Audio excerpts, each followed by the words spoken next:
Үсеш алган технология мөгъҗизага тиң дип әйткән инглиз язучысы, галим, футуролог Артур Кларк. Исәнмесез, сезнең белән белем дөньясы һәм мин тапшыруның алып баручысы Айгөл Имамова. Бүген без ирешүләр һәм җиңүләр турында сөйләшербез алдагы минутларда. Капиталь яңарту. Татарстанда мәктәп һәм балалар бакчаларын ремонтлау ничек бара? Бүгенге көндә 75-нче балалар бакчасында капиталь ремонт башкарылган эшкә төбә алмаштыру, фасадны ремонтлау и эшкә инженер шәкертләре башкарыла. Файдалы җәй. Ни өчен бу эссе көннәрдә дә олимпиада призерлары укый? Олимпиадаларда катнашкан балаларның белемнәре мәктәп программасыннан югарырак. Алар күбәйберләрне инде яхшырак белә, кайберләре студентлары беренче, икенче курс дәрәҗәсендә. Роботлар һәм ясалма интеллект. Нинди технологияләр узган һәм киләчәк вакытларга илтә ала? Можно заставить этот череп разговаривать, двигать какими-то мимическими выражениями лица. Моей основной задачей является продолжить этот проект.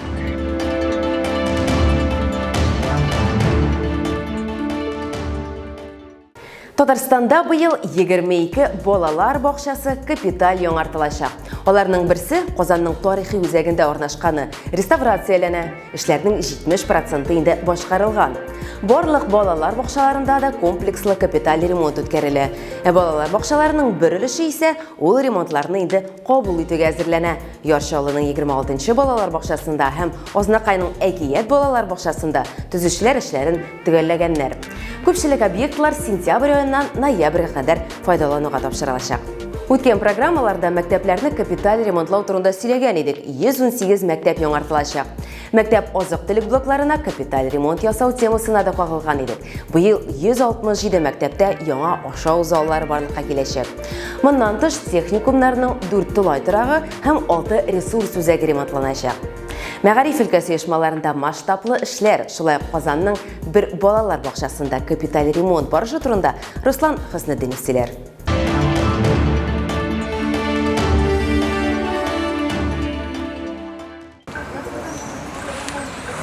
Бу Казанның 155-нче балалар бакчасы, 181 малай һәм кызга 25 тәрбияче белем бирә. Хәзер балалар бакчасында капиталь ремонт бара, эчке һәм тышкы ягы тиздән танымаслык булып үзгәрәчәк. Бүгенге көндә 75-нче балалар бакчасында капиталь ремонт башкарылган эшкә төбә алмаштыру, фасадны ремонтлау и эшкә инженер шәкертләре башкарыла. Беренче этап 22-нче елга график буенча эшләр бара. 155-нче балалар бакчасына беренче этап капиталь ремонт уздыру 50 миллион сумга төшә. Көн дәвамында биредә 30-дан артык эшче хезмәт куя. Тиздән физик мөмкинлекләре шикле балалар өчен яңа мөмкинлекләр ачылачак. Самое сложное было именно в стадии проекта определить все требования, которые необходимы для особенных Иң катлаулысы проектны төзегән вакытта барлык таләпләрне һәм нормаларны исәпкә алу иде. Әйтик, өстәмә чыгу юллары, барлык төркемнәргә дә җитәрлек бүлмәләр һәм уңайлы ашхана булдыру. Быел Татарстанда 118 мәктәптә капиталь ремонт уздырылачак. Аларда 62% эш башкарылган инде. Задача стоит перед строителями 15-20 Августка ремонт эшләрен төгәлләү бурычы куела. Бу мөгаллимнәргә яңа уку елына укучыларны вакытында кабул итү өчен кирәк. Татарстанда 2012 елдан башлап мәгариф объектларын капиталь ремонтлауга 25 миллиард сум акча тотылган. Бу вакыт эчендә 1582 объект ремонтланган, 818 муниципаль мәктәп, 77 коррекцион мәктәп, 6 кадет мәктәбе һәм 517 балалар бакчасы. Моннан тыш 160 функциональ зона төзекләндерелгән.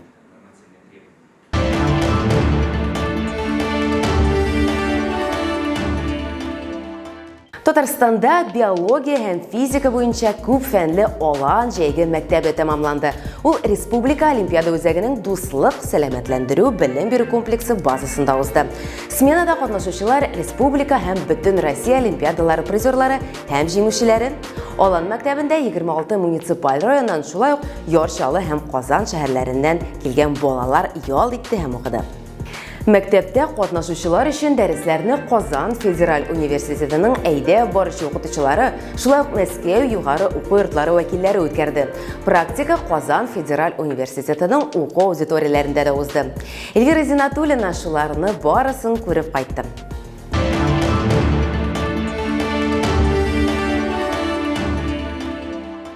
Ярким представителем у нас классической трубчатой кости, например, является бедренная кость. Татарстанда 5-нче Россия күләм җәйге алан лагере тәмамланды.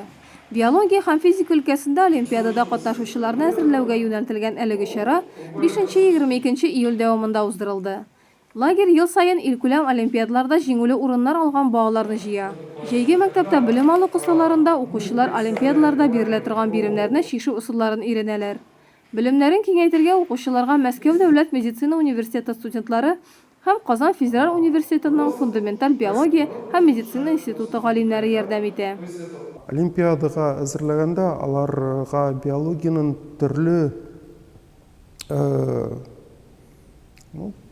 төрле дисциплиналарыннан дәресләр үткәрергә кирәк инде. Мин аларга бүген кеше анатомиясы турында сөйләшәкмен, кешенең сөякләре турында, нинди сөякләр була, баш сөякләре, позвоночникларны, шул умыртка сөякләре, кешенең барлык сөякләренең турында сөйлим. И аларны инде олимпиадада ничек җавап бирергә, ничек төрле сөякләрне танып алырга, и ничек үзләренең җавапларын язып куярга икән, дөрес итеп шуны аңлатам. Олимпиадаларда катнашкан балаларның белемнәре мәктәп программасыннан югарырак. Алар күп әйберләрне инде яхшырак белә, кайберләре вуз студентлары 1-2 курс дәрәҗәсендә. Здесь внутри у нас пространство увеличивается. Җәйге мәктәптә тәҗрибә тупларга Россия күләмендәге олимпиаданың биология турнирында командасы белән 2нче урын яулаган әдәбият һәм биологиядән региональ олимпиада этабының призеры Әминә Сибгатуллина да катнашкан. Например, мы придумываем различные гормоны, которые как-то могут быть полезны. Мәсәлән, без кешеләргә файдалы була алган төрле гормоннар уйлап табабыз. Күптән түгел мәсьәлә шишкәндә алкогольне тарката һәм кеше организмына тәэсирен киметә торган гормон уйлап таптым. Ул бауырның эшчәнлеге белән бәйле.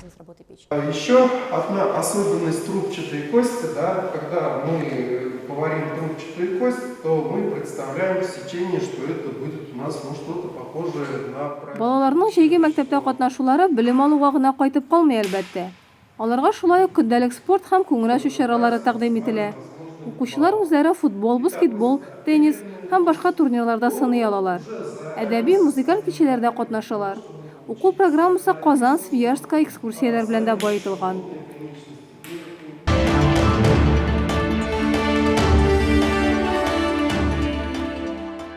Дөньяда кешегә беренче чип талгау һәм 16-нчы гасыр кызы җанлана. Технологияләр дөньяны ничек үзгәртә?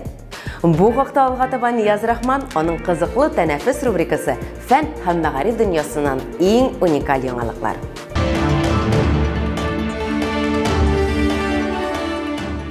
Сәлам дуслар, җәйнең инде 2 айы артта калып бара. Шуңа күрә кояшлы җылы көннәрне бары тик рәхәтләнеп кенә үткәреп калыгыз. Бу кызыклы тәнәфес сәхифәсе Камалдагы 5 минутта интернеттагы иң кызыклы яңалыклар хакында сөйләрбез.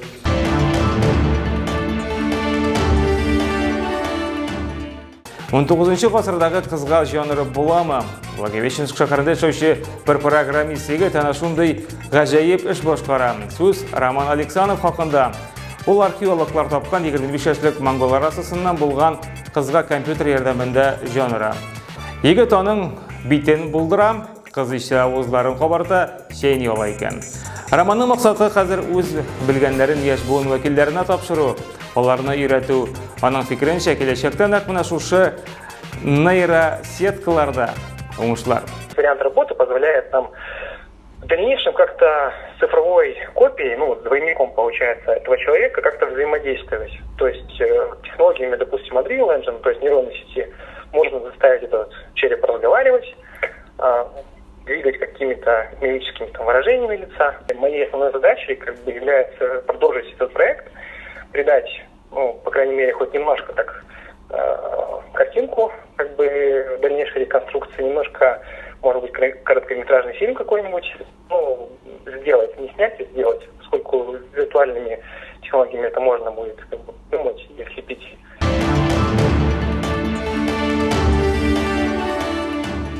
Бірінші чип қойылған кіші Нью-Йорк шәһәрендә бір стартап вәкилләре әнә шундый уңышка ирешә. Параличланган кешегә олар дөньяда беренче тапкыр баш миенә имплант куйганнар. Аны исә организмында зыян китермичә муенындагы кан тамыры аша керткәннәр. Әлеге акыллы башлар фикеренчә, бу чип ярдәмендә авыру кеше хатлар яза, сатып алу эшләрен башкара ала икән. Барсында акыл көчен кулланып башкара. Elon Musk программасына бу туры конкурентлары, чөнки алар исә бары тик бу чипны маймылларга гына урнаштырган.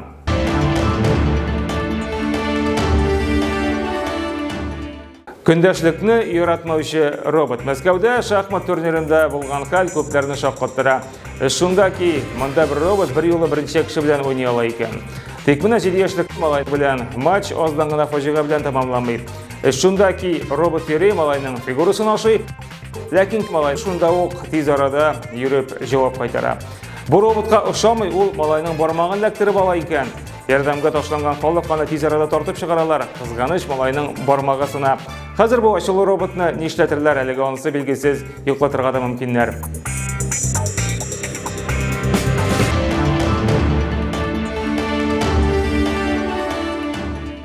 Җиңсезганып эшкә тотынган әле күптән түгел генә Әлмәт шәһәре башлыгы ярдәмчесе булып билгеләнгән 11 яшьлек Альбер Габделфатов үзенең планнары белән бүлешә.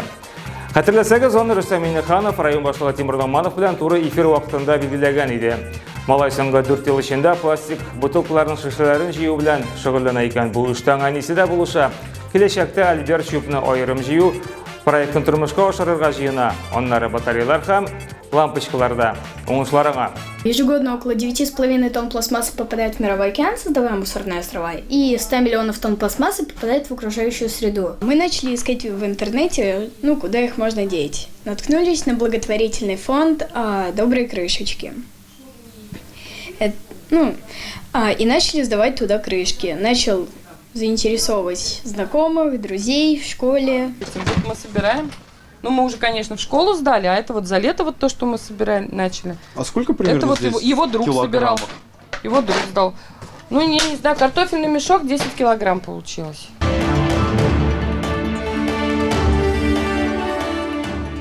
Онлайн подкаст буенча рекорд. Архангельск шәһәрендә яшәүче 10 сыйныф укучысы Антон Воронин ана шушындый уңышка ирешә. Бу туры эфирда барлыгы 55 сәгать вакыт үткәрә. Ул исә эшмәкәр Оскар Хартманның борынына чиертә. Антонның кунаклары һәр сәгать саен алышынып тора икән. Темалары да үзгәрә. Маркетинг, спорт, укыту, бизнес. Антон сүзләренә караганда, бар да уңышлы үтә, сәламәтлегенә зыян килмәгән һәм Россия рекордын да куя. Афарин. Продержался в эфире только 52 часа. Мы поставили с нашей командой цель побить его рекорд, записать 55-часовой подкаст, что на 3 часа больше его. Я считаю, что этот подкаст — это действительно ключ от моей мечты, от моей жизненной цели, от того, чего я действительно хочу. Да, я советовался с психологами, нутрициологами, с диетологами, проверялся у кардиолога. Сказали, что все нормально, в общем. Но я старался соблюдать режим определенного сна. Там часов по 7, по 8 в день спать. Да, это недостаточно много.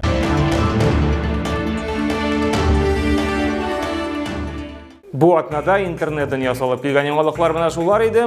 Очрашырбыз. Сәламәт булыгыз.